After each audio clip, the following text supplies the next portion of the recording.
Hello and very good morning to all of you. Welcome to understand UPSC. 22 अक्टूबर का currently episode लेकर मैं आया हूँ। बहुत दिनों बाद हम मिल रहे हैं एंड आज भी इनफैक्ट गोवर्धन पूजा है। आप सबको बधाई हो। स्टार्ट करेंगे हम सबसे पहले। लास्ट वीडियो में ऑलरेडी मैंने बता दिया था कि हम प्रीलिम्स जो है ना उसके पीवाईक्यूज को दो तरीके से देखेंगे। एक तो कैसे अप्रोच करना होता है, लेमेंस लॉजिक लगा के। कह लो कि हमारा जो मैड है, आपको पता है अंडरस्टैंड यूपीएससी का जो मैड है उसी की एक झलकी दिखेगी आपको daily.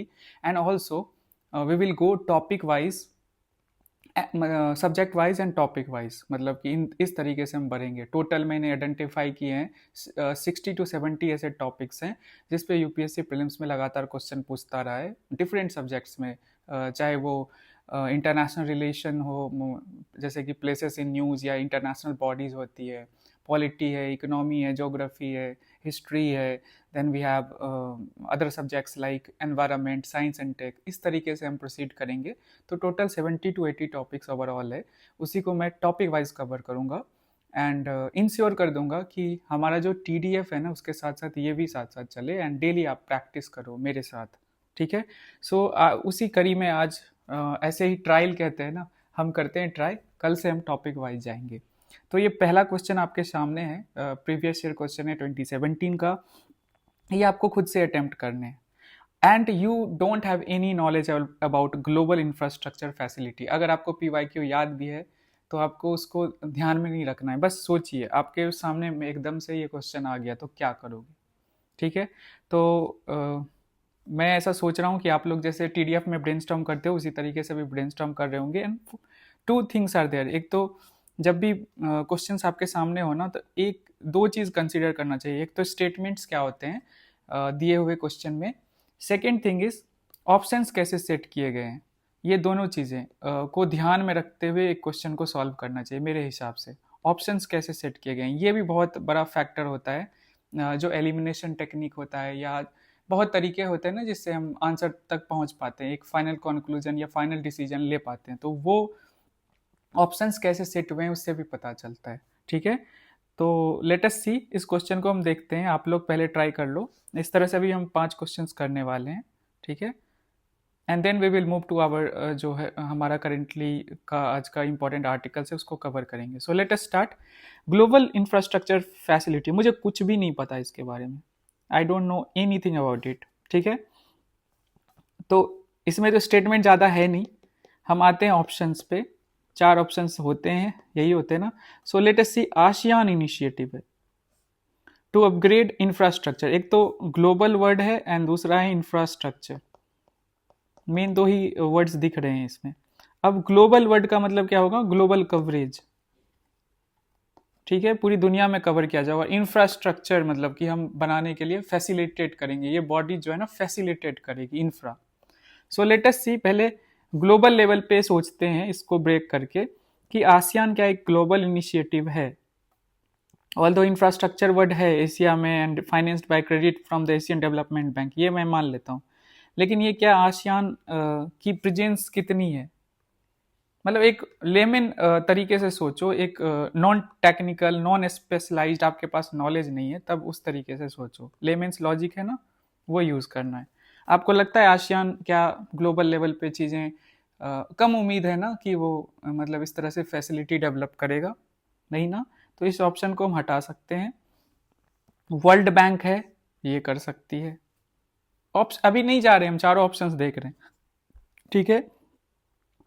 Collaboration among the major banks of the world working with the OECD। आपको पता है OECD भी एक छोटा सा ऑर्गेनाइजेशन है जिसमें डेवलप्ड कंट्रीज मेनली मेंबर्स हैं। ठीक है, जिनकी पर कैपिटा इनकम बहुत हाई होती है। And then the fourth one is UNCTAD, CTAD। ठीक है, ट्रेड रिलेटेड जो यूनाइटेड नेशन का जो है बॉडी है। तो OECD एंड आसियान तो वैसे भी चला गया ना, ग्लोबल नहीं है ना। ठीक है। अब एक बार सोचो, वर्ल्ड बैंक है एंड देन मेरे पास B एंड D में ऑप्शन सेलेक्ट करना है। वर्ल्ड बैंक है we have, and then we have ये UNCTAD। अब ये बताओ कि अगर पूरा ऑप्शंस अब इन दोनों में हम पढ़ते हैं तो देखते हैं कि fund initiative that seeks to finance and facilitate infrastructure development in the world. ठीक है, इंफ्रास्ट्रक्चर डेवलप करेगा, लेकिन ये बॉडी कौन सी है, थोड़ी सी इसको देखना। देन हम ऑप्शन बी को भी देखते हैं कि collaboration that facilitate the preparation and the structuring of complex infrastructure public private partnerships to enable mobilisation of private sector and institutional investor capital. ठीक है, अब वर्ल्ड बैंक करेगा, चलो भाई मैं मान लेता हूँ पीपीपी के थ्रू, ये तो सबसे कॉमन है। लेकिन यूएनसीटीएडी आप एक बार बस सोचो कि इसका क्या काम है, ट्रेड फैसिलिटेट करना, रैदर इंफ्रास्ट्रक्चर डेवलपमेंट ये क्यों करेगा। दो वर्ड थे ना, ध्यान मैंने बोला था देने। अब बताओ ये दोनों वर्ड्स में हम फाइनल किस पे जाएंगे। बेसिक था, क्या था, मेरे पास कोई नॉलेज नहीं है, बट मेरे पास जो बेसिक इंफॉर्मेशन आसियान के बारे में, यूएनसीटीएडी के बारे में, वर्ल्ड बैंक के बारे में है और ओईसीडी के बारे में, उसी को यूज कर रहे हैं एंड हम डिड्यूस करेंगे। मुझे नहीं पता आंसर क्या है, मतलब अभी तो मुझे पता है, बट एग्जाम हॉल की मैं बात करूँ, बट मैं ऐसे अप्रोच करूंगा, कुछ ना कुछ लगाऊंगा। मे बी ये ऐसा नहीं कि हर एक every time you will see कि ऐसे आंसर आपका आ जाएगा बी, लेकिन मतलब कि मेरे हिसाब से 80-20 रेशियो मुझे लगता है कि आप सही जाओगे, तो फिर रिस्क तो लेना ही पड़ेगा ना। Number of questions you attempt 80 plus तो आपको एटलीस्ट करना पड़ता है, आजकल तो 90 नया न्यू नॉर्मल है। ठीक है, इरिस्पेक्टिव ऑफ किस कैटेगरी से आप आते हो। ठीक है, फर्स्ट क्वेश्चन हो गया, तो आई होप आपको समझ आया होगा। हम दो चीज़ों पे फोकस कर रहे हैं, एक तो स्टेटमेंट, स्टेटमेंट के अंदर कीवर्ड को हमने दो ब्रेक किया, global and infrastructure, and then किस तरह से ऑप्शन सेट किया गया। यहाँ तो स्ट्रेट फॉरवर्ड है ABCD करके, उसी में स्टेटमेंट डाल दिया गया है, उसी को हम यूज़ कर रहे हैं, विद इन द ऑप्शन वाले स्टेटमेंट को हम यूज़ कर रहे हैं इधर। ठीक है, so next question, with the reference to AstroSat, आप लोगों को पहले अपना लॉजिक लगाना है वीडियो पॉज करके। Astronomical observatory launched by India, which of the following statements. अब एस्ट्रोसेट क्या है, एस्ट्रोनॉमिकल ऑब्जर्वेटरी, बस मुझे इतना पता है कि कोई सैटेलाइट टाइप का है। ठीक है, अब हम देखते हैं अदर देन यूएसए, पहला स्टेटमेंट, ये सेकेंड स्टेटमेंट है। यहाँ पे आप स्टेटमेंट पे फोकस करेंगे, ऑप्शन किस तरह से सेट किया गया है दिख रहा है, एक सही हो सकता है, दूसरा भी बस सही हो सकता है, और दोनों सही हो सकते हैं और दोनों गलत हो सकते हैं। हम देखते हैं कि एस्ट्रोसेट सैटेलाइट है। ठीक है, चलो भारत ने इसको काइंड ऑफ लॉन्च किया, ये बता दिया इन्फॉर्मेशन में। हम क्या करते हैं, स्टेटमेंट एंड ऑप्शन, याद रहे ये, ध्यान देना है वाइल। अब स्टेटमेंट क्या हो सकता है, क्वेश्चन के अंदर हो सकता है, क्वेश्चन के मल्टीपल स्टेटमेंट्स आते हैं, सारे क्वेश्चन आजकल तो ऐसे ही आ रहे हैं। ठीक है, let us see, other than USA and Russia, India is only country to have launched a similar observatory. आप लोगों ने मल्टीपल टाइम्स पढ़ा होगा, चंद्रयान मिशन, ये बहुत सारे मिशन जो है, सोलर मिशन, जितनी सारी चीजें, स्पारडेक्स, यू नो कि मोस्ट ऑफ देम में ना, not every of them, most of them में आपने देखा होगा कि भारत ना चौथे पांचवें नंबर पे आता है। Most of the times I have seen this, मेरा मतलब सिंपल लॉजिक, मैंने न्यूज़पेपर पढ़ा या जो मेरा एग्जिस्टिंग नॉलेज है, क्योंकि यू नो कि कितने सारे इंपॉर्टेंट इंटरनेशनल स्पेस ऑर्गेनाइजेशंस हैं, जिसमें कि नासा, रशिया का, ठीक है, फिर चाइना, ये तीन तो ऐसा मैं मान रहा हूँ कि सबसे पहले यही तीनों चीज़ें करेंगे, फिर EU का आता है, ठीक है, देन जापान का आता है। ये 4-5 ऑर्गेनाइजेशन है जो सबसे आगे लीड ले रहे थे, इंक्लूडिंग हमारा इसरो।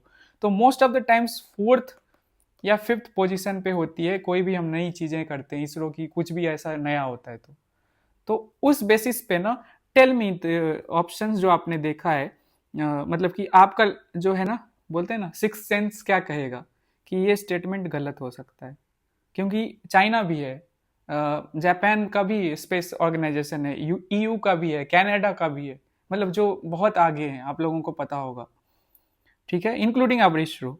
ठीक है, then we have the second statement, Astrosat is a 2000 kg satellite, ये तो मैं मान लेता हूँ, चलो, placed in an orbit at 1650 kilometre. अब मुझे ये बताओ, जस्ट सोचो, अबव द अर्थ सरफेस, हमने क्या पढ़ा, लो अर्थ ऑर्बिट में होता है मैक्सिमम सैटेलाइट्स, या जियो स्टेशनरी सैटेलाइट ऑर्बिट में होता है, जो कि कम्युनिकेशन सैटेलाइट है। अब मुझे बस ये बताओ कि ये 1650 किलोमीटर LEO जो है वो कितना होता है, 400-500 के आसपास, यही है ना, एंड देन 36K के आसपास जियो स्टेशनरी सैटेलाइट होता है। अब ये बस सोचो कि ये कौन सा ऑर्बिट है जहाँ पे इन्होंने इसको प्लेस कर दिया।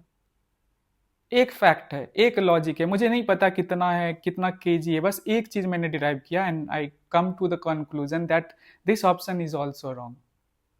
अब मुझे बताओ कि ये इसके लिए कौन सा बहुत मतलब आपके पास डिटेल्ड में नॉलेज चाहिए, और ऐसे फैक्चुअल क्वेश्चन, करंट अफेयर से रिलेटेड फैक्चुअल क्वेश्चन ये यूपीएससी पूछते ही है। और यहाँ पे आपका ना कितना फैक्चुअल नॉलेज है वो मैटर नहीं करेगा, अगेन कॉमन सेंस यहाँ पे यूज करोगे आप, लेमेंस लॉजिक यूज कर रहे हो। ठीक है, समझ आया, दोनों ऑप्शन इनकरेक्ट है। बेसिक नॉलेज ही यूज किया ना, कुछ भी नहीं लाया है मैंने ऐसा बेसिक की नहीं है वो। ठीक है, then we have the third question. यहाँ पे ऑप्शंस की अब इंपॉर्टेंस बढ़ेगी, कैसे ऑप्शन सेट किया गया है देख लो, देख ही लेते हैं इस क्वेश्चन में। और मुझे ये सबसे इजी लगता है, ऐसे यूपीएससी क्वेश्चन जब सेट करता है ना, मुझे सबसे इजीएस्ट लगता है। एंड मैं, मेरे पास बेसिक नॉलेज भी नहीं होता है ना ऐसे ऑप्शंस में, फिर भी मैं क्या करता हूँ, ऐसे क्वेश्चन को जरूर अटेम्प्ट करता हूँ। मतलब एग्जाम हॉल में I can not leave such options, मतलब कि बेस्ट क्वेश्चन। ठीक है, सो लेट अस सी। इसमें क्या है कि स्टेटमेंट पहले में क्या है, दोनों स्टेटमेंट सही है और पहले स्टेटमेंट को दूसरा स्टेटमेंट एक्सप्लेन कर रहा है। इसमें भी दोनों स्टेटमेंट सही है बट एक्सप्लेन नहीं कर रहा है फर्स्ट को सेकेंड। एक स्टेटमेंट सही है दूसरा गलत है, दूसरा स्टेटमेंट सही है पहला गलत है। मतलब कि ये तो गेम चेंजर है मेरे हिसाब से। अब बस देखो, क्वेश्चन देखते हैं कि एक भी गलत निकल गया ना इससे, तो बस आंसर निकल जाएगा। ठीक है, सो लेट अस सी, फर्स्ट स्टेटमेंट देखते हैं। Switzerland is one of the leading exporters of the gold in terms of value.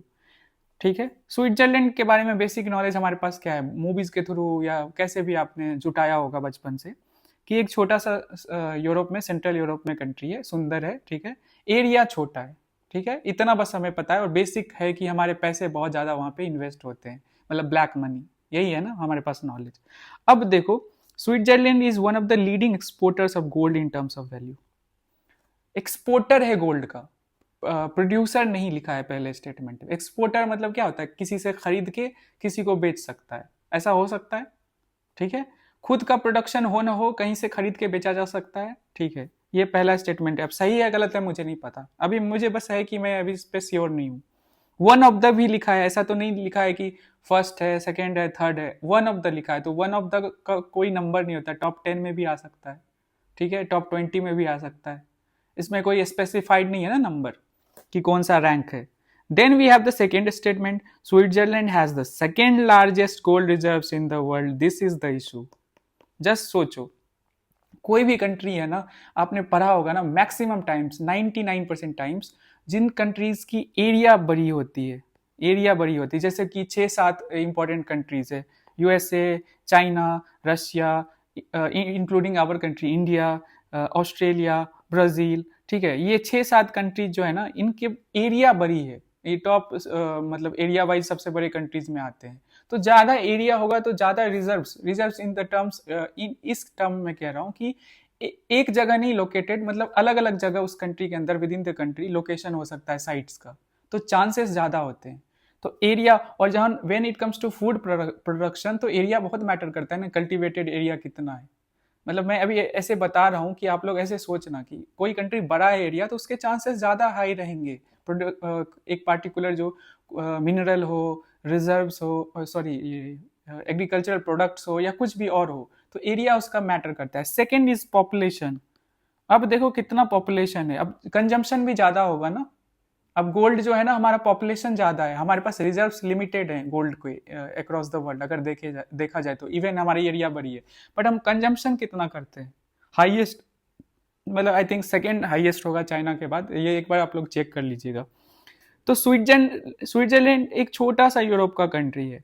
मेरा बस एक लेमन लॉजिक क्या कहेगा कि स्विट्जरलैंड कभी ऐसा हो सकता है कि इसके पास इतने बड़े रिजर्व, एक तो कंट्री का एरिया छोटा है, कितना वो गोल्ड रख पाएगा, होल्ड कर पाएगा, और इतनी ग्रीनरी है उधर, आपने देखा होगा ना एल्प्स माउंटेन, मतलब कि कितनी सुंदर जगह है। सो बस सिंपल लॉजिक है कि सेकेंड स्टेटमेंट, सेकेंड अगर नहीं देता ना, यहाँ भी वन ऑफ द दे देता, तो मे बी मैं इसे काट नहीं सकता। वन ऑफ द लीडिंग, मतलब इन टर्म्स ऑफ रिजल्ट में अगर लिखा होता तो मे बी मैं इसको काट नहीं पाता, बट अगेन सेकेंड दे दिया है, फर्स्ट एंड देन सेकेंड, तो यहाँ दिक्कत हो जाती है। तो अगर सेकेंड स्टेटमेंट रॉन्ग है, यहाँ पे ऑप्शंस की वजह से आप इजीली इस क्वेश्चन को कर पाओगे। ठीक है, सिमिलरली एक और क्वेश्चन है जो 2025 प्रीलिम्स का है, इसको भी देख लेते हैं। In India income from allied agricultural activities like poultry farming and wool rearing in rural areas is exempted from any tax. ठीक है, एलाइड की बात की जा रही है, एग्रीकल्चरल एक्टिविटीज। ठीक है, एंड सेकेंड स्टेटमेंट है in India rural agricultural land is not considered a capital asset under the provisions rural agricultural land. ठीक है, दो चीजें हैं यहाँ पे फोकस करना, allied agricultural activities and rural agricultural land, और इनकम टैक्स की बात की गई है इन पर। अब सिंपल है, अगेन वही ऑप्शंस इसी तरीके से सेट किया गया है, बस मैं टैक्सेशन की लॉजिक में बता रहा हूं कि आप लोगों को पता है अच्छे से कि एक ऐसा माहौल है, ऐसी नैरेटिव भी कह सकते हैं कि ऑलमोस्ट हर चीज पे टैक्स लिया जा रहा है, एंड इनफैक्ट लिया भी जा रहा है। जीएसटी में आपको दिखा होगा, अगर रिफॉर्म्स अभी आए हैं तो अच्छी बात है, उससे पहले आपको दिखा होगा कि हर चीज पे टैक्स लिया जा रहा था। ऑल्दो वो मतलब कि सर्विसेज पे टैक्स की बात है, गुड्स एंड सर्विसेज टैक्स मतलब इनडायरेक्ट टैक्स है, लेकिन टैक्स वाला जो एक लेमन लॉजिक होता है ना कि दुनिया में हर चीज पे ना, सॉरी इंडिया में ऑलमोस्ट हर चीज पे टैक्स लिया जा रहा है, यही है ना जनरल परसेप्शन पब्लिक का। तो आप एक बार सोचो, एक्सेप्शंस बहुत कम होंगे, बहुत ज्यादा कम होंगे। अब जैसे for example allied agricultural allied जो प्रोडक्ट्स होते हैं उसमें कितनी सारी चीजें आती है। एक तो हुआ क्रॉप प्रोडक्शन, ठीक है, मतलब खेत में आप जो फसल उगाते हो उस पे टैक्स लगेगा नहीं लगेगा अभी मुझे नहीं पता, लेकिन एग्रीकल्चरल एलाइड सर्विसेज में दुनिया भर की पोल्ट्री भी आती है, डेयरी जो प्रोडक्शन होता है वो भी आती है, आपके पास इतनी सारी चीजें, मतलब काउंट करोगे तो खत्म, जो फिश प्रोडक्शन करते हो वो भी आती है। जस्ट एक बार सोचो कि क्या उस पर टैक्स नहीं लगाएगी सरकार जनरल परसेप्शन के हिसाब से। फर्स्ट स्टेटमेंट बस देखो कि आप एक बार खुद सोचो, आपके पास नहीं है बेसिक नॉलेज, आपका परसेप्शन क्या बोलता है कि डेयरी पे ये पोल्ट्री पे, यहाँ पे पोल्ट्री और वूल की बात की गई है ना, तो पोल्ट्री पे बस सोचो कि अगर लोग जो है ना उसको करते हैं लार्ज स्केल पे, तो क्या नहीं उस पर टैक्स लगाया जाएगा? ऑब्वियस है ना, लगाएंगे। जनरल मेरा परसेप्शन आप लोगों से पूछना है। सो बेसिक है, अगर ये गलत है तो फिर सेकंड सही होगा, एंड सेकंड सही होगा तो फिर ऑप्शंस इजीली एलिमिनेट हो गए। ठीक है, next question is again, options कैसे होते हैं ये बहुत बड़ा फैक्टर होता है, और यूपीएससी आपको यहाँ पे ना देता है आपके लिए चीजें इजी कर देता है। अब इसमें से एक गलती स्टेटमेंट निकालोगे and that's it. Basic knowledge है 30 क्रिटिकल मिनरल्स, क्वेश्चन आपने देखा होगा, ये 2025 का है यूपीएससी प्रीलिम्स का। क्रिटिकल मिनरल्स पता है आपको कि एक तो नाम ही क्रिटिकल है, नाम से ही लगता है कि उसकी लिमिटेड रीच होगी, लिमिटेड उसकी मतलब कि दुनिया में मतलब कि अवेलेबिलिटी होगी, नाम से ही मुझे क्लैरिटी मिल रही है। सो आई वुड से कि आप लोगों का एक बेसिक नॉलेज होगा ना 30 क्रिटिकल मिनरल्स के बारे में, तो बेसिक नॉलेज ये होगा कि वो इजीली नहीं मिलता है, एंड चाइना ज़्यादा उसको कंट्रोल करता है, और हमें ज़रूरत है फॉर जो इलेक्ट्रॉनिक्स है आज के एज में, जो हम ईवी की तरफ बढ़ रहे हैं, तो उसमें क्रिटिकल मिनरल्स का रोल बहुत अहम होने वाला है। सो बेसिक है, इसको स्टेटमेंट पढ़िए, एंड जिस तरह से ऑप्शन सेट किए इसका बेहतरीन ये एग्जाम्पल है कि स्टेटमेंट में ध्यान देना। देखो, India has joint the mineral security partnership, कुछ नहीं पता है मुझे, चलो मान लेता हूँ, अभी नहीं मानता हूँ, अभी रहने देता हूँ, होल्ड पे रखता हूँ इस स्टेटमेंट को। India is a resource rich country in all the 30 critical minerals that it has identified. Simple है, जैसे बोला जाता है ना ऑल, नन, ठीक है, ऐसे अगर है ओनली, तो ये मोस्टली इनकरेक्ट होते हैं। चलिए सही बात है, उसको अगर नहीं भी करें, अब बस एक बार सोचो ना कि 30 क्रिटिकल मिनरल्स है, क्या इंडिया रीच होगी चाइना अगर इतना लीड लेता है तो? Just imagine, simple layman's logic. नहीं भी ऑल वॉल पे ज़्यादा फोकस नहीं भी करते हैं ना, बस सोचते हैं कि क्या इंडिया 30 क्रिटिकल मिनरल्स में एक में भी, इनफैक्ट एक में भी क्या हम कैपेबल हैं, कंप्लीट हम इंपोर्ट नहीं कर रहे हैं? मेरा लेमन लॉजिक क्या बोलेगा? सो आपको मैं एक तरह से मैड का छोटा सा झलकी दिखा रहा हूँ कि कैसे मैड के क्लासेस आपके होंगे। ठीक है, बाकी ये स्टेटमेंट अगर गलत होता है तो जिस तरह से ऑप्शन सेट किए गए ना, मेरे लिए केक वॉक है। Got it? ठीक है, so this is what I am going to do. ऐसे ही मैं टॉपिक वाइज शुरू करूंगा, एंड अगेन मैं अभी भी डिलेमा में हूं कि मैं वर्ल्ड मैप से शुरू करूं कि पॉलिटी से या इकोनॉमी से शुरू करूं, आप लोग बताओगे। एंड हर टॉपिक वाइज मतलब टोटल सबको मिला दो सारे सब्जेक्ट को, तो 70 to 80 टॉपिक्स निकलेंगे। उन हर टॉपिक पे डिपेंड करेगा कि उस पार्टिकुलर टॉपिक कितने क्वेश्चन पूछे गए हैं। ठीक है। मॉनेटरी पॉलिसी में बहुत सारे टॉपिक्स हैं, छोटे छोटे टॉपिक्स, उसमें जाके मैं क्वेश्चंस आपके लिए लाऊंगा एवरी डे एंड ऐसे ही प्रैक्टिस कराऊंगा। ठीक है, तो यही है आपके लिए आज के लिए। चलते हैं फिर। मुझे बताइए आइडिया कैसा लगा। अगर हम डेली इस तरह से आदत लगाएं प्रैक्टिस करने की तो कितना इम्पैक्ट पड़ेगा हमारे प्रिपरेशन पे। ठीक है, एंड मैड में ये आपको और बेहतरीन ढंग से बताया जाएगा, जो कि फर्स्ट जो है नेक्स्ट मंथ से 1 तारीख से स्टार्ट हो रहा है। हजारों बच्चों ने उसमें इनरोलमेंट करवा ली। फाइन, चलते हैं हम आज के इंपॉर्टेंट न्यूज आर्टिकल्स पे। ठीक है, 7 इंपॉर्टेंट आर्टिकल्स है जिसको मैं कवर करूंगा। H1 वीजा पे एक नई जो है ना, ट्रम्प साहब एक बार डिक्लेरेशन कर देते हैं और फिर उनकी जो मिनिस्ट्री कह लो या उनकी डिपार्टमेंट्स, जो रिस्पेक्टिव डिपार्टमेंट्स है, उनको बहुत सारा क्लैरिफिकेशन देना पड़ता है। तो वही है, उसी चीज़ को देखेंगे, थोड़ा सा बेसिक रिवाइज करेंगे। Then we have net FDI जो है ना, वो गिर गया है। अब इस न्यूज़ को अब डिपेंड करता है आपको पॉजिटिव वे में लेना है नेगेटिव वे में, क्योंकि इसमें एक पॉजिटिव चीज़ भी है। अगर 5 मंथ्स का पढ़ा जाए ना ओवरऑल, तो वो इंक्रीज किया है नेट FDI, मतलब कलेक्टिवली 5 मंथ्स को ले और बस 1 मंथ को लेना, that is of I think अगस्त, तो ये फेल किया है। तो इसको हम देखेंगे एंड क्यों करती है RBI ऐसा। UPSC प्रीलिम्स में बहुत बार क्वेश्चन आया है, तो ये भी देखेंगे। Then we have the third article, sorry ये आई एम सॉरी, ये नहीं, इस थर्ड आर्टिकल में है कि RBI क्यों करती है। ये हो जाता है, स्लिप ऑफ टंग है कि RBI ने बेचा है $7.7 बिलियन इन अगस्त। अब ये क्यों करती है ये हम देखेंगे। ठीक है, फिर we have the fourth article, India faces speciality fertiliser price jump. अब चाइना ने क्या किया है कि बैन लगाया है, मतलब रोक लगाया है, सस्पेंड किया है फॉर फ्यू मंथ्स।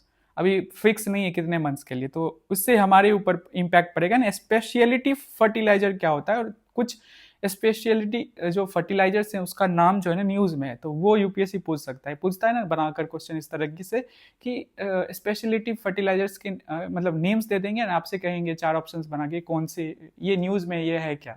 ठीक है, देन वी हैव, हम PM श्री स्कीम को देखेंगे। ठीक है, ये न्यूज़ में है। देन वी दो बॉर्डर क्रॉसिंग है between Afghanistan and Pakistan, Durand line के क्रॉस, इसको भी देखेंगे, चमन बॉर्डर। ठीक है, and we have then the 7th article, FATF के बारे में हम देखेंगे कि इनकी मीटिंग होने वाली है और साल में कितनी मीटिंग्स होती है, ये सारी चीज़ें डिस्कस करेंगे।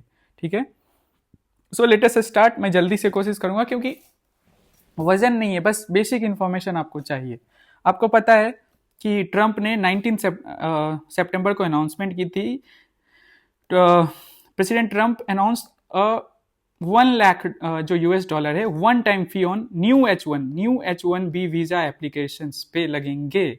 ठीक है, ऐसा कहा था। एंड H1B वीजा क्या होता है आप लोगों को पता है कि हाई स्किल्ड जो जॉब्स होते हैं ना US में, उसके लिए मतलब अदर कंट्रीज से जो है ना यंगस्टर्स को बुलाए जाते हैं। ठीक है, तो उसी बेसिस पे आप वहाँ आके काम कर पाओ। आपको परमानेंट वो नहीं मिल रही है, सिटीजनशिप नहीं मिल रही है, आप इमाइग्रेंट ही हो। ठीक है, लेकिन आपको बेहतर पेमेंट की जाएगी, इसके लिए वो बुलाते हैं हाई स्किल्ड। तो हमारे लोग बहुत जाते हैं। डेटा यही है कि H1B वीजा होल्डर्स जो है ना जनवरी 2025 तक, उसमें टोटल जितने हैं 7.3 लाख में 70% इंडियंस ही थे। तो हमें इस H1B वीजा इतना जो हम पढ़ रहे हैं ना, इसका रीजन ये है कि हमारे लोग सबसे ज्यादा इंपैक्टेड होने वाले हैं। ठीक है, तो न्यू जो एप्लीकेशन होगा ना, उसको लेकर ट्रंप ने अनाउंसमेंट की थी कि $1 लाख आपको पे करना पड़ेगा। ठीक है, कोई नया भारत का जाता है, अप्लाई करता है, ठीक है, USA के लिए, तो उनको 1 लाख पे करना पड़ेगा। अब उसी चीज को लेकर फिर से क्लैरिफिकेशन आई है कि US government relax rules on new 1 lakh जो है 1 H1B visa fee, clarifying it won't apply to change of status. इसको मैं बता देता हूँ कि कोई किसी के पास H1B वीजा है एंड वो अपना चेंज कराना चाहता है दूसरे वीजा में, जैसे स्टूडेंट वीजा है, बहुत तरह के वीजाज होते हैं, मैं बस समझाने के लिए बोल रहा हूँ। तो स्टेटस अगर H1B वीजा की आप अगर चेंज करवाना चाहते हो तो आप पे कोई फी नहीं लगेगा। ठीक है, एक्सटेंशन अगर कराना चाहते हो रहने के लिए, तब भी आपके ऊपर कोई फी नहीं लगेगा। And the third one is amendment of existing valid H1B visa. ये 3 चीजें अगर आप करना चाहते हो तो आपके ऊपर ये 1 लाख का जो फी लगने वाला था वो नहीं लगेगा। ठीक है, बेसिक है। न्यू एप्लीकेंट्स हैं उन्हीं पे जो है ये 1 लाख जो $US वाला फी है लगेगा। ठीक है, only to new petitions, not to current holders. और इसी को थोड़ा सा डिटेल में बताया जा रहा है इस जो इमाइग्रेंट उनकी बॉडी है ना, ये इसको थोड़ा डिटेल में बता रहा है कहाँ फी नहीं लगेंगे 1 लाख रुपीज का। यही अपडेट है, बस बेसिक आपको पता होना चाहिए इस पूरे आर्टिकल में कि नए जो पिटिशंस होंगे ना उसी में 1 लाख रुपीज लगेगा। 19 सितंबर को अनाउंसमेंट की गई थी। 17% इंडियंस जो है टोटल H1B वीजा के होल्डर है एंड अप्लाई करते हैं इस तरीके से। एंड सबसे बड़ी जो कंपनी है वो अमेजोन है, जो अप्लाई कर मतलब कि बुलाती है इस तरीके से मतलब यूएसए में H1B वीज़ा के थ्रू, ठीक है, वर्कर्स को। एंड उसके बाद टीसीएस आता है। बस इतना बेसिक इन्फॉर्मेशन है। सेकेंड आर्टिकल पे चलते हैं कि नेट एफडीआई फेल होता है। मतलब नेट एफडीआई का सिंपल मतलब है कि कितना हम एफडीआई दूसरे कंट्री में जाके इंडियंस जो है इन्वेस्ट कर रहे हैं थ्रू एफडीआई, और कितना इंडिया में आ रहा है। तो जो नेट एफडीआई है ना अगस्त में वो इतना डिक्रीज किया 159%। अब देखते हैं ये आरबीआई का डेटा है। तो नेट एफडीआई जो है into India fell to 159% August 2025। That is outflow जो है ना ज़्यादा है, हम ज़्यादा इन्वेस्ट कर रहे हैं और इनफ्लो जो जहाँ आना चाहिए हमें। इंडिया एक ब्राइट स्पॉट है, आपको पता है कि यहाँ इन्वेस्टमेंट बहुत होती है और होती आ रही है। रीज़न बिंग कि हम इमर्जिंग मार्केट में सबसे ज़्यादा रैपिडली ग्रो कर रहे हैं। IMF के अकॉर्डिंग 6.5% हमारी ग्रोथ रेट है, प्रोजेक्टेड ग्रोथ रेट है, एग्जैक्टली 6.6% आई गेस। सो उस हिसाब से इन्वेस्टर्स ना ज़्यादा पैसा आके यहाँ लगाते हैं अक्रॉस द ग्लोब। जितनी भी कंट्रीज है मैक्सिमम जो इन्वेस्टर्स हैं इंडिया में चाहते हैं कि एक ब्राइट स्पॉट है, यहाँ पैसे लगाओगे तो रिटर्न ज़्यादा मिलेगा। तो इनफ्लो जो है ज़्यादा हुआ है, सॉरी आउटफ्लो ज़्यादा हुआ है और इनफ्लो कम हुआ है। एंड इस फिजिकल ईयर में ये सेकेंड मंथ है ऐसा, ठीक है। येट अगर अप्रैल से अगस्त की बात की जाए ना, एफडीआई जो है ना 121% बढ़ा है। देखो दो स्टोरी होती है हर चीज की, आपको चूज करना है क्या आपको ज्यादा। वैसे तो ये कंसर्न है, इसमें कोई डाउट नहीं है, बट दोनों स्टोरी होती है ना, स्टोरी के दो पहलू होते हैं। तो अगर हम देखें अप्रैल, इस साल के अप्रैल से अगस्त तक के बीच में, तो 121% जो है ना इंक्रीज किया ओवरऑल। नेट जो एफडीआई इंडिया में है ज़्यादा है, मतलब 21% ज़्यादा आया है, ठीक है। एंड ये ग्रॉस इनफ्लोज है, इस सब पे इतना फोकस नहीं करना है, ठीक है। इंपॉर्टेंट है बस समझना बेसिक्स की क्या होता है एफडीआई, क्या होता है नेट एफडीआई, ठीक है, कितना बढ़ रहा है कितना घट रहा है, थोड़ा सा बेसिक्स होना चाहिए। एंड देन एक और इसमें था कोर सेक्टर जो है उसको लेकर भी अपडेट दी गई है। कौन देता है, मेजर कौन करता है, ऑफिस ऑफ इकोनॉमिक एडवाइजर जो है मिनिस्ट्री ऑफ कॉमर्स के अंदर में, DPIIT ये डिपार्टमेंट है, ये मेजर करते हैं कोर जो 8 इंडस्ट्रीज हैं जो कि आपके प्रोडक्शन मैन्युफैक्चरिंग के हेल्थ को बताते हैं उसमें। तो 8 जो कोर इंडस्ट्रीज हैं उसमें कौन कौन से आते हैं, coal, crude oil, natural gas, refinery products, fertilisers, steel, cement और इलेक्ट्रिसिटी। मुझे अच्छे से याद है कि मैंने सबके परसेंटेज वाइज इंक्रीजिंग ऑर्डर में डिक्रीजिंग ऑर्डर में बच्चों से करवा लिया। जो नए हैं उनको शायद ना पता हो, बट मैं ये सारी चीज़ें प्रैक्टिसेस करवाता आ रहा हूँ, ठीक है। 8 कोर इंडस्ट्रीज जो है ना उसकी ग्रोथ स्लो टू 3%, बस यही है अपडेट कि 3 मंथ लो है सितंबर 2025 में। आपको बस यहाँ ध्यान रखना है, इससे प्रीलिम्स में क्वेश्चन पूछा जाता है, ठीक है। बस पता होना चाहिए क्यों मतलब कि रैपिड ग्रो नहीं कर रहा है, डिक्रीज हो रहा है, 3% लो पे आ गया, बस इतना है, कॉन्ट्रैक्शन हो रहा है। फाइन, चलते हैं थर्ड आर्टिकल में। अगेन इकोनॉमिक्स से ही है। आरबीआई ने क्या किया, 7.7 बिलियन अगस्त 2025 में यूएस डॉलर को बेचा है। आरबीआई के पास फॉरेक्स होते हैं ना, उसमें ये बेचा है। अब बेचा क्यों है ये भी देखेंगे, ठीक है।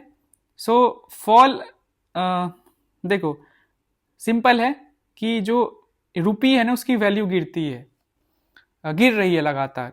तो उसके डेप्रिसिएशन को रोकने के लिए हमारे पास जो डॉलर है हम मार्केट में उसको बेच देते हैं और रुपी को हम खरीद लेते हैं, मतलब आरबीआई खरीद लेती है। तो किसी चीज़ की संख्या अगर कम होती है ना तो उसकी वैल्यू बढ़ जाती है, बेसिक है। तो डॉलर अगर हम दे देंगे एंड रुपी मार्केट से उठा लेगी आरबीआई, तो रुपी जो है उसकी संख्या जो है कमेगी, और कमेगी करेंसी की इंडियन रुपी की, तो क्या होगा, उसकी वैल्यू थोड़ी सी बढ़ेगी, ठीक है। समझ आया, बेसिक है। दूसरा है कि to control inflation by curbing import cost rise. अब देखो इन्फ्लेशन भी जैसे डेप्रिसिएशन बढ़ता है उसी का इम्पैक्ट है ना, कि इंपोर्ट जो प्राइस जो हम पे कर रहे होते हैं इंपोर्ट के थ्रू वो भी बढ़ जाता है, तो उसको भी एक तरह से रोका जाएगा इसके थ्रू, ठीक है। And to reduce forex market volatility and maintain confidence, ठीक है, बेसिक है, समझ गए। एंड आरबीआई किसको बेचती है? टू इंडियन कॉमर्शियल बैंक्स, जो ऑथराइज डीलर्स होते हैं। अब ऐसा तो नहीं है ना डॉलर जो कॉमन आदमी है उसको बेच देती, नहीं, उसके लिए ऑथराइज कर रखा है, ठीक है। एंड उन्हीं को बेचते हैं कॉमर्शियल बैंक्स को, मतलब कि जिनके पास अथॉरिटी आरबीआई ने दे दी है, नॉट कॉमन पीपल। उनके हाथ में डॉलर नहीं जाएगा, आपसे नहीं है ऐसा कि रुपी खरीद, आपके पास रुपीज हैं, आप आरबीआई को दे दो एंड आपको वो डॉलर बदले में दे देगा, वो तो नहीं होता है ना इंडिया में, ये ध्यान रहे, बेसिक है, ठीक है, यही है, आपको पता होना चाहिए। और प्रीलिम्स में इस पे बहुत क्वेश्चन पूछा जाता है, आरबीआई जो ऐसे एक्शंस लेता है। स्टेरलाइजेशन वर्ड आपने पढ़ा होगा, इस तरह से प्रीलिम्स में मल्टीपल टाइम्स पूछा है, तो ये बेसिक है, समझ आना चाहिए। Next one is fertiliser, speciality fertiliser के बारे में हम पढ़ेंगे। China suspended exports of urea and speciality fertilisers from October 15, 2025, ठीक है। अब जो स्पेशलिटी फर्टिलाइजर है वो क्या है वो देखेंगे, एंड चाइना इसमें क्यों, मतलब यहाँ भी वो लीड ले रहा है, देखेंगे इसको, और इंडिया कितना डिपेंडेंट है इसको लेकर। एंड दीज टू जो एड ब्लू, ये इसको देखेंगे, ठीक है। सो लेट अस सी, चाइना ने सस्पेंड कर दिया। चाइना एक्सपोर्ट विंडो जो है मई 15 से अक्टूबर 15 के बीच में इसने अलाउ किया था स्पेशलिटी फर्टिलाइजर्स बेचेगा ही। उसके बाद इसने अभी तक has been close until further notice, अभी डिक्लेयर नहीं किया कि कितने दिनों के लिए सस्पेंड कर रहा है स्पेशलिटी फर्टिलाइजर्स बेचने का। Impacting global and Indian fertilisers market, मतलब सबके लिए, ऐसा नहीं कि बस इंडिया के लिए इन्होंने ये सस्पेंड किया है, पूरी दुनिया में जो स्पेशलिटी फर्टिलाइजर्स जो चाइना से बिकती है, एक्सपोर्ट होती है, उस पर इन्होंने सस्पेंशन लगा दिया है, ठीक है। सस्पेंशन जो है मतलब कि अभी कब तक के लिए लगाया है ये अभी मतलब उसने बताया नहीं है, ठीक है, फर्दर नोटिस बोल दिया। India imports 95% of speciality fertilisers from China, ये इंपॉर्टेंट डेटा है, ठीक है। अब देखते हैं क्या है ये। तो high efficiency customised fertilisers that supply nutrients in controlled amounts, ठीक है, to improve crop yield and reduce losses. जो मॉडर्न प्रिसीजन फार्मिंग है ना, जिसमें कि बेस्ट वे पॉसिबल में हम जो रिसोर्सेज को यूज करते हैं एंड उससे प्रोडक्टिविटी भी बढ़ती है, उसी का एक नया रूप है, अब नया रूप आ गया है स्पेशलिटी फर्टिलाइजर्स, उसको हम यूज कर रहे हैं, ठीक है। तो ये न्यूट्रिएंट सप्लाई करता है कंट्रोल्ड अमाउंट्स में, ठीक है। जैसे कि आपको पता है यूट्रोफिकेशन के बारे में पता है कि फैल जाता है, लेक्स जो है भर जाते हैं, तो ये अब हेल्प करेगा। ऐसी जो परेशानियां हो रही थी, जो हम जिस तरह से ट्रेडिशनली फर्टिलाइजर्स को यूज कर रहे थे, तो उससे अब बचा जा सकता है इस मतलब स्पेशलिटी फर्टिलाइजर्स को यूज करके, ठीक है। वेस्टेज भी कम होगा, ठीक है, ये सारी चीजें हैं। अब इसमें दो नेम्स जो हैं इस आर्टिकल में दिए हैं, तो हमें पता होना चाहिए इसके। Technical mono ammonium phosphate, TMAP, इसके एग्जाम्पल्स हैं, फॉस्फेट बेस्ड फर्टिलाइजर हो गया।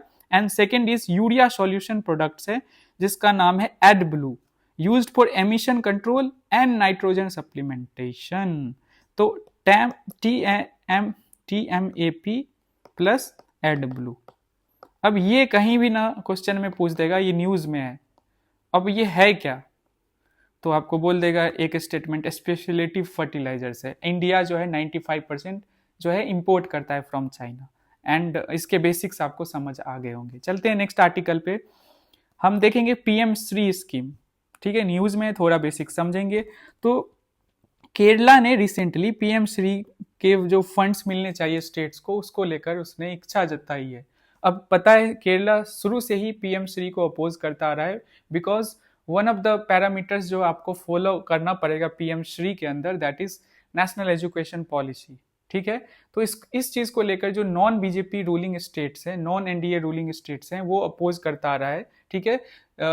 इसलिए क्योंकि उनको लगता है कि NEP के थ्रू जो है ना उनके ऊपर कुछ इम्पोजिशंस लगाए जा रहे हैं, ठीक है, आपको बेसिक्स पता होगा। तो अब ये न्यूज में है, तो हम देख लेते हैं क्या है PM श्री स्कीम। तो 7 सितंबर 2022 को ही लॉन्च हुआ था, पहली चीज। और कब लॉन्च हुआ था? टीचर्स डे, अच्छे से पता है आप लोगों को, 5 सितंबर 2022 इस दिन ये लॉन्च हुआ था।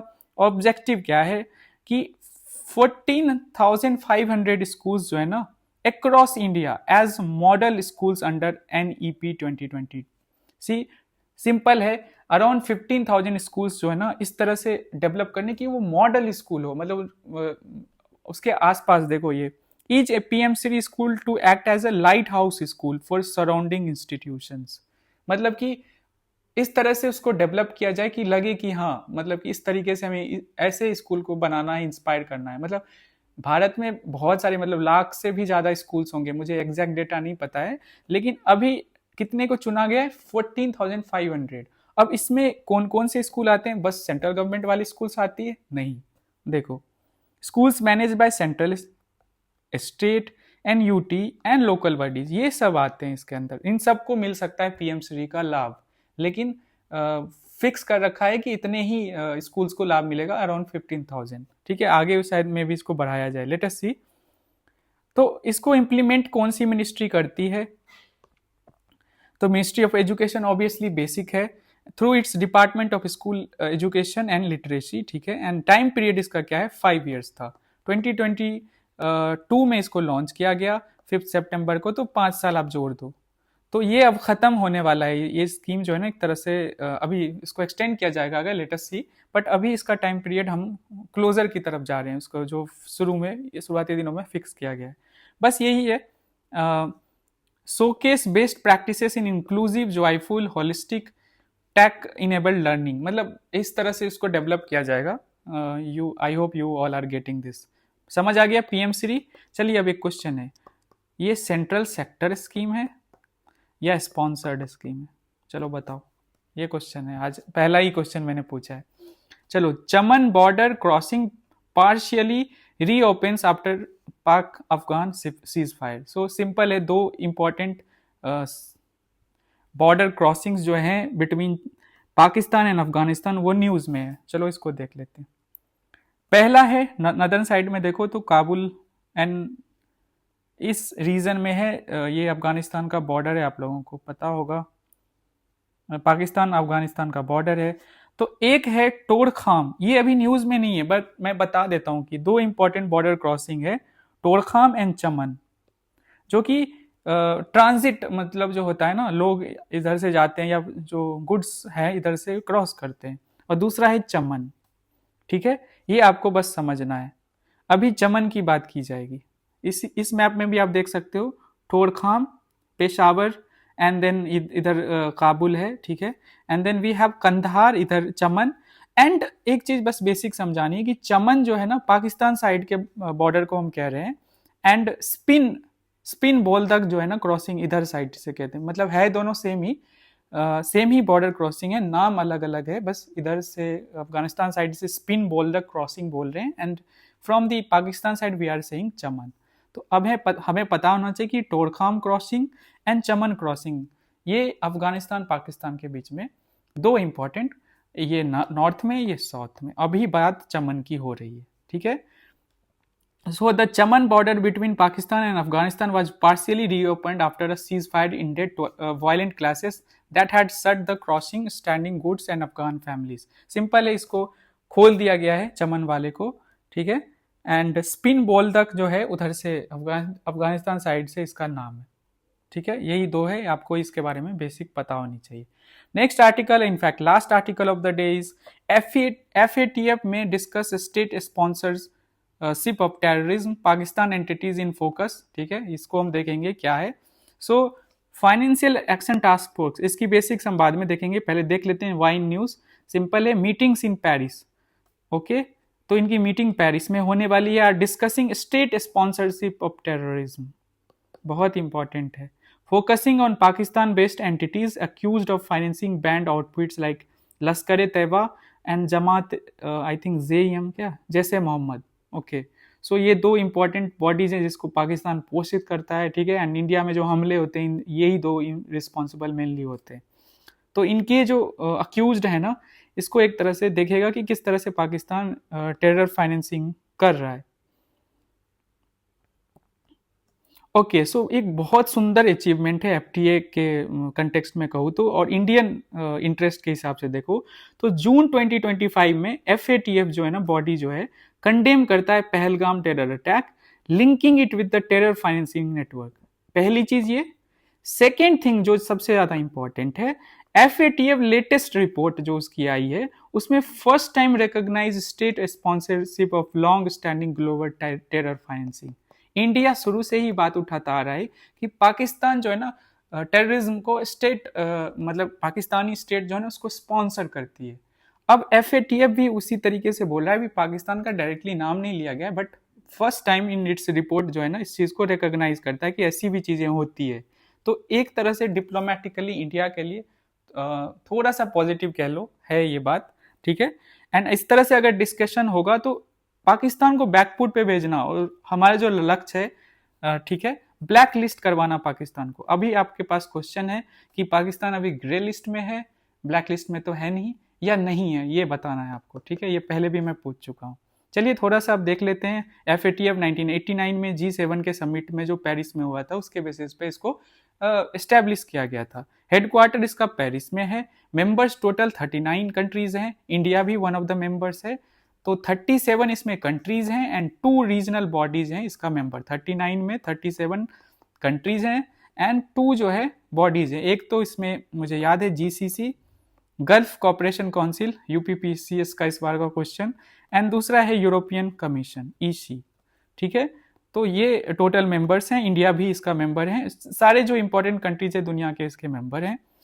ओके, ऑब्जेक्टिव देख लेते हैं। To set global standards and promote effective measures to combat money laundering, एक चीज मनी लॉन्ड्रिंग जो ग्लोबल लेवल पे उसको रोकना, टेरर फाइनेंसिंग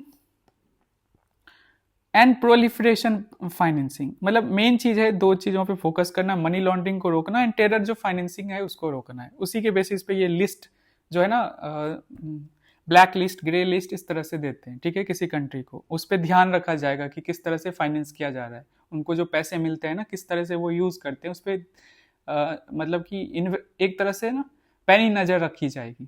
ओके, सो आज का यही है। सारे आर्टिकल्स इंपॉर्टेंट मैंने कवर करे हैं, मोस्टली प्रीलिम्स पर्सपेक्टिव से ही आर्टिकल्स थे। आई होप ये आप लोग ने इसको एंजॉय किया होगा एंड आई होप आप लोग इस वीडियो को लाइक करोगे, ठीक है, एंड हाइप भी करोगे।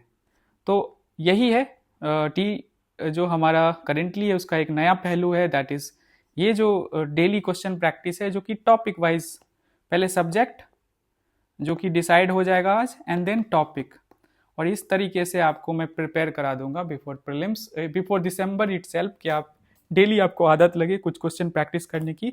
आपको ज़रूरी नहीं है उन टॉपिक्स को रिवाइज करने, ठीक है, सॉरी, आपको बस ये करना है कि